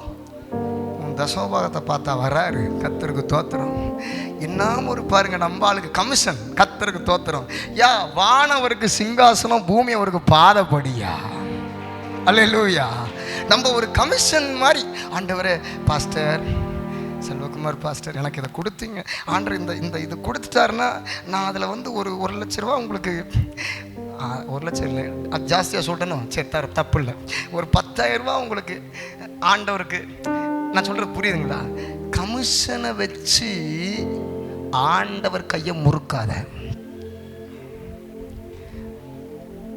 இன்னைக்கு நிறைய நேரம் காணிக்கை என்பதோ, இன்னைக்கு நிறைய கர்த்தர் நம்மளை ஆசீர்வதிக்கணும்னு நீங்கள் பிரயாசப்படுறதோ, நான் உண்மைக்கு சொல்லுவேன், ஆண்டர்கிட்ட இப்படி அவரை பிளாக்மெயில் பண்ணி. அல்லேலூயா. சில பேர் சொல்லுவாங்க, பார்த்துருக்கீங்களா, எனக்கு வந்து இந்த இது எனக்கு சுகப்படுத்திட்டோம், அதுக்கப்புறம் நான் சர்ச்சுக்கு வரேன், நீ வரவே வேண்டாங்கிற. அல்லேலூயா. ஆண்டவர் வந்து எனக்கு ஏதாவது ஒன்று பண்ணிடட்டும், அது செஞ்சுட்டாருன்னா, அதுக்கு சக்ஸஸ் ஆயிடுச்சுன்னா நான் வரேன், எனக்கு கவர்மெண்ட் ஜாப் கிடைச்சிச்சுன்னா. அல்லேலூயா. நம்பால் யாக்கோபு இவர் என்ன சொல்றாரு? ஆண்டவரே நான் உங்களுக்கு தசமபாகம் கொடுப்பேன், அதெல்லாம் கொடுப்பேன் அப்படின்னு ஐயா போட்டு டைலாக்க பொறிஞ்சு தள்ளிட்டாரு. ஆனா ஆண்டவர் நோட் பண்ணிட்டாரு, எல்லாத்தையும் நோட் பண்ணாரு. இப்ப ஐயா கோலும் கையுமா போன யாக்கோபு இப்ப இவ்விரண்டு பரிவாரங்கள் கர்த்தர் யாருக்கோ சொல்றாரு, நீ உண்ண ஆகாரம் உடுக்க வஸ்திரத்துக்கு தான் நீ சபைகளை ஜெப குறிப்பா வச்சு வந்தாலும் பரவாயில்ல, ஆனா நீ கேட்காத மனைவிகளை, கேட்காத பிள்ளைகளை, கேட்காத ஒட்டகங்களை, கேட்காத கழுதை, கேட்காத கோவேறு கழுதை, கேட்காத சந்ததிகள்லாம் யாக்கோபுடைய ஜெப குறிப்பு 2 தாங்க. ஒன்று உண்ண ஆகாரம் உடுக்க வஸ்திரம். நீ நினைப்பதற்கும் வேண்டுவதற்கும் அதிகமாக செய்கிறவரியா எங்க ஆண்டவர். அதனாலதான் எங்க அப்பா, நீ சின்ன ஜப குறிப்பை வைக்கலாம்டா சுபாஷ், ஆனா நீ கொஞ்சமா ஜபிச்சாலும் நீ நினைப்பதற்கும் வேண்டுவதற்கும் இந்த மேசியா ஊழியத்திற்கு கர்த்தர் கொடுக்கிற பெரிய வாக்குத்தத்தம். நீ எவ்வளவுக்கு எவ்வளவு ஜபிக்கிறியோ, எவ்வளவுக்கு எவ்வளவு சபையின் கட்டுமானத்துக்கு ஏங்குறியோ, எவ்வளவுக்குள்ள இடத்துக்கு போராடுறியோ, எவ்வளவுக்குள்ள உன் குடும்பத்துல மாற்றத்தை எதிர்பார்த்து வருகிறியோ, நீ நினைக்கிறத விட உன் கணவனார பல மடங்கு ரட்சித்து பல மடங்கு மாற்றி, நீ நினைக்கிறத விட பல மடங்கு உன் ஊழியங்களை. அல்லேலூயா. அதான் எங்க அப்பா. அல்லேலூயா. அதான் என் ஆண்டவர். யாக்கோபு பார்க்குறான், எல்லாத்தையும் எடுத்துக்கிட்டு இப்போ ஐயா வராரு. அவருக்கு ஏராளமான கோழிக கழுதை, ஏராளமான ஒட்டகம், எல்லாத்தையும் எடுத்துக்கிட்டு இப்போ யாக்கோபு வந்து நின்று, ஐயோ எங்கள் அண்ணங்காரன் கொலைசியை தேடுறானே, என்னை கொல்ல பார்க்குறானே. ஆண்டவர் அவனையும் சமாதானப்படுத்தினார். ஐயோ எங்கள் அண்ணங்காரன் லாபான், எங்கள் மாமா லாபான் பின்னாடி வரானே, அவனையும் யுத்தம் செய்யாமல் நிறுத்தினார். எல்லாம் ஐயாவுக்கு சொசிஃபிகேட்டடா, எந்த யுத்தமும் இல்லாமல் யாக்கோபு ஒரு நல்ல ஒரு சமாதானமுள்ள வாழ்க்கையில வந்தபோது ஐயா முடிவெடுத்து போன இடம் சீகேம். இப்போதுதான் ஆண்டவர் சொல்லுகிறார், யாக்கோபு யாக்கோபு என்ன சீகேம்ல உட்கார்ந்திருக்க? நான் உனக்கு என்ன சொன்னேன்? ஆதியாகமம் புத்தகம் 35ஆம் அதிகாரம். நான் இப்பதான் செய்திக்குள் நுழைகிறேன். ஆதியாகமம் 35ஆம் அதிகாரம் 1, 2, 3 ஆகிய வசனத்தை நீங்க கவனிச்சீங்கன்னா, தேவன் யாக்கோபை நோக்கி, யாக்கோபே நீ எழுந்து பெத்தேலுக்கு புறப்பட்டு போய் அங்கே குடியிருந்து உன் சகோதரனாகிய ஏசாவின் முகத்திற்கு விலகி ஓடி போகிற போது உனக்கு தரிசனமான தேவனுக்கு அங்கே ஒரு பலிபீடத்தை உண்டாக்கு. உடனே யாக்கோபு முடிவெடுக்கிறான், அப்படியா பலிபீடமா? ஏன் ஆண்டவரே பெத்தேல்? அட லூசு பயல, நீ லூஸ்ல தாண்டா படுத்துட்டு இருந்த. அல்லேலூயா. நீ லூஸ்ல தானே படுத்துட்டு இருந்த, அங்கே தானே உனக்கு கனவு காமிச்சேன், அங்கே தானே உனக்கு தரிசனம் கொடுத்தேன். அப்போ நீ என்ன சொன்ன? உண்ண ஆகாரம் உடுக்க வஸ்திரம் எனக்கு கொடுத்தீங்கன்னா நீர் தேவன், நான் உங்களுக்கு தசமபாகலாம் கொடுப்பேன்னு சொன்னல. முதல் பலிபீடத்தை கட்டுறா, பலிபீடத்தை கட்டு. யாக்கோபு ஏராளமான ஆடுகள், ஏராளமான ஒட்டகம், ஏராளமான கோழியை கழுத, எல்லா ஆசீர்வாதத்தையும் யாக்கோபு பெற்ற போது, ஐயா அப்படியே ஆசீர்வாதம் வந்த போது, ஒன்னும் ஓட்டாண்டியா நீ சபைக்கு வரும்போது அப்ப ஆண்டவர் தெரியுது, அப்ப பாஸ்டர் தெரியுது, அப்ப சமூகம் தெரியுது, அப்ப எல்லாம் தெரிஞ்சதுடா யாக்கோபு. ஆனா இப்ப ஆசீர்வாதம் வந்த போது, மேன்மை வந்த போது, பிசினஸ்ல உயர வந்த போது, நீ கடை, உனக்கு வீட்டு, காரு, ஆசீர்வாதம், மேன்மை மேல மேன்மை கிடைக்கும் போது, அப்ப என்ன பண்ணிட்ட யாக்கோபு? உங்க அண்ணங்காரன் கொலை சேர்த்து வந்தான், அவங்க மாமா பின்னாடி கொலை செய்ய வந்தான்.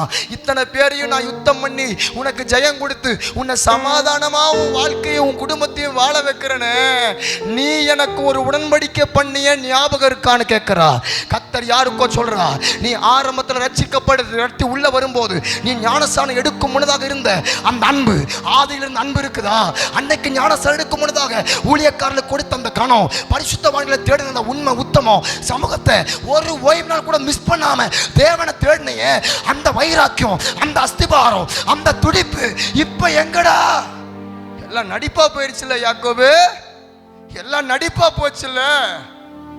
நீ உடைக்கப்பட்டவன், நீ உறவுகளால் தள்ளப்பட்டவன், நீ உடைமைகள்லாம் இழந்தவன். ஆனா எல்லா நிலைமையும் கண்டு அப்ப ஒண்ணு இல்லாத போது நான் தான் வந்தேன், உன் உறவு வரல. ஆனா இப்ப வசதி வாய்ப்புகள் வந்த போது உறவுக்காரங்க வந்துட்டாங்க, சொந்தக்காரங்க வந்துட்டாங்க, கல்யாணம் வச்சுட்டாங்க, இளவாயிடுச்சு, ஓடுறியா? யாக்கோபு, உனக்கு ஒண்ணு இல்லாத போது உன் உறவுகள் வராதுடா, நான் மட்டும்தான் வருவேன்.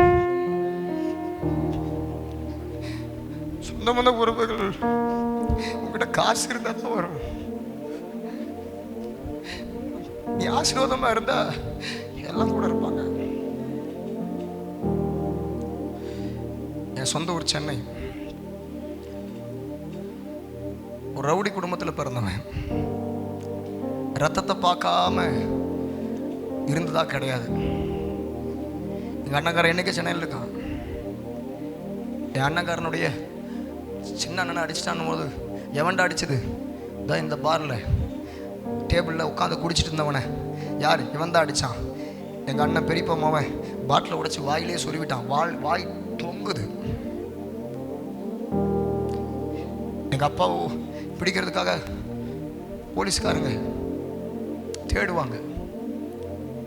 அதனால அப்பா கூட பிறந்தவங்க மொத்தம் 8 பேர். இவனை இழந்துடக்கூடாதுன்னு சொல்லி எங்கள் அப்பாவை தலைமறைவாய் அனுப்பின ஊர் தான் திருப்பூர். நான் வெறுத்த ஊர் திருப்பூர். அப்பா அம்மா இருந்து இல்லாத போல ஒரு அனாதையை போல வாழ்ந்தேன். பாடுகள், வனாந்திரம், இந்த கை பாட்டில் போர்க்குச்சுங்க, பிச்சை எடுத்தவன. எனக்கு படிக்கணும்னு ஆசை, IAS படிக்கணும்னு ஆசை. தம்பி தங்கச்சி கேளு, வசதிகள்லாம் இருந்தது, பிரயோஜனம் இல்லை. சொந்த பந்த உறவுகளே பல விதமான காரியங்கள் எங்களுக்கு விரோதமாக செய்ததுனால எங்கள் பெரியப்பாவுக்குலாம் 40 வயசாயும் திருமணம் ஆகலை. சாபம். எங்கள் அத்தைகள்லாம் 30, 31 வயசு, 32 திருமணமே ஆகலை. சாபம். சந்ததியை பார்க்க முடியாமல் சாபம். எங்கள் அப்பா லவ் மேரேஜ், அதில் பிறந்தவன் தான், தப்பி பிறந்தவன் தான் நான். அப்படிப்பட்ட குடும்பத்திலிருந்து மேலே பட்டையும் கொட்டையும் அடி போட்டுக்கிட்டு 2.5 வயசுல என்ன அப்படித்தான் ஆன்மீகத்தில் வளர்த்துனாங்க. அப்படிப்பட்ட ஒரு இந்து குடும்பத்தில் பிறந்தவன், ரவுடியாக இருந்தவன், ஆனால் என்னையும் ரசித்தார். அதனால தான் இந்த ஆண்டவரை வெறித்தனமாக பிரசங்கம் பண்ணுறேன். நான் வெறித்தனமாக பிரசங்கம் பண்ணுறேன்.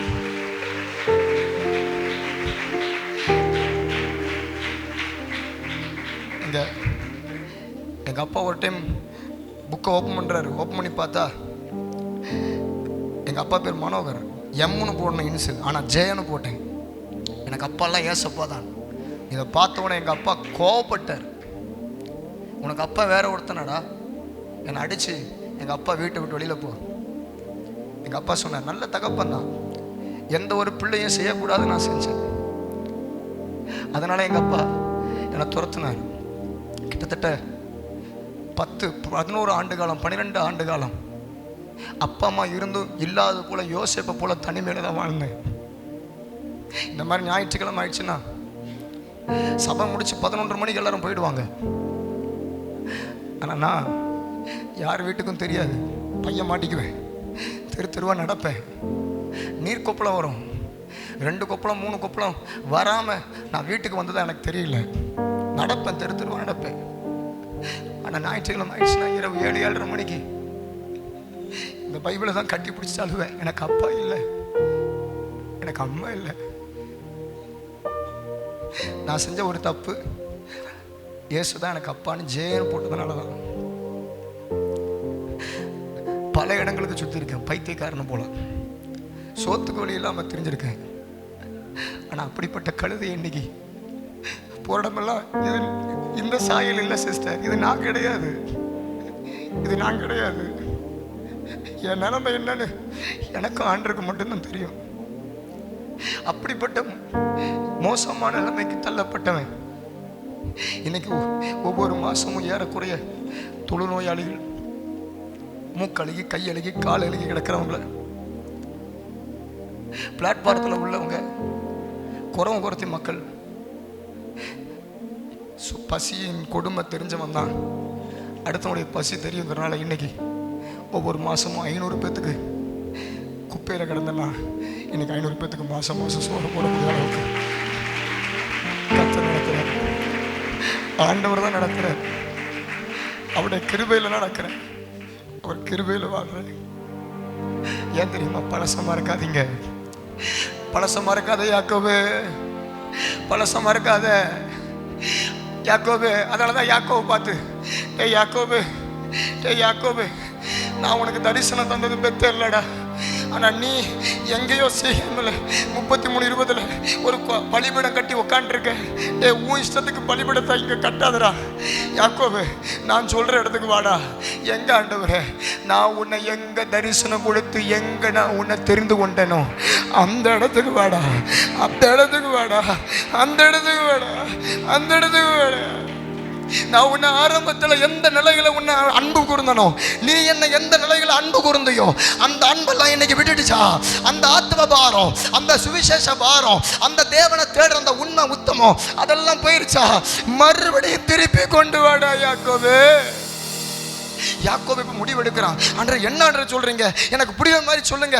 டேய், நீ பெத்தலுக்கு போ, நீ அங்க போய் குடியிரு, நீ உன் சகோதரனாகி ஏசாவின் முகத்திற்கு விலகி ஓடு போகும்போது அங்கே உனக்கு தரிசனமான தேவனுக்கு அங்க பலிபீடம் கட்டுறா. ஆண்டவரே, அங்கதான் பலிபீடம். ஆமா, உன் இஷ்டத்துக்கு பலிபீடம் கட்டாத, உன் இஷ்டத்துக்கு பாஸ்டர் தேடாத, உன் இஷ்டத்துக்கு அந்த உபதேசம் ஓடாத. அப்பதான் யாக்கோபு முடிவெடுக்கிறான். ஓகே ஆண்டவரே, அப்ப என்ன? ஓகே ஓகே, நான் கீழ்ப்படுகிறேன். யாக்கோபு 3 விதமான நிலைமைக்கு 3 விதமான செயல்பாட்டை அவன் செய்ய ஆரம்பிக்கிறான். என்ன பாஸ்டர் 3 விதமான நிலைமை? உங்களுக்கு ஏற்கனவே ஒரு சம்பவத்தை சொல்லட்டுமா?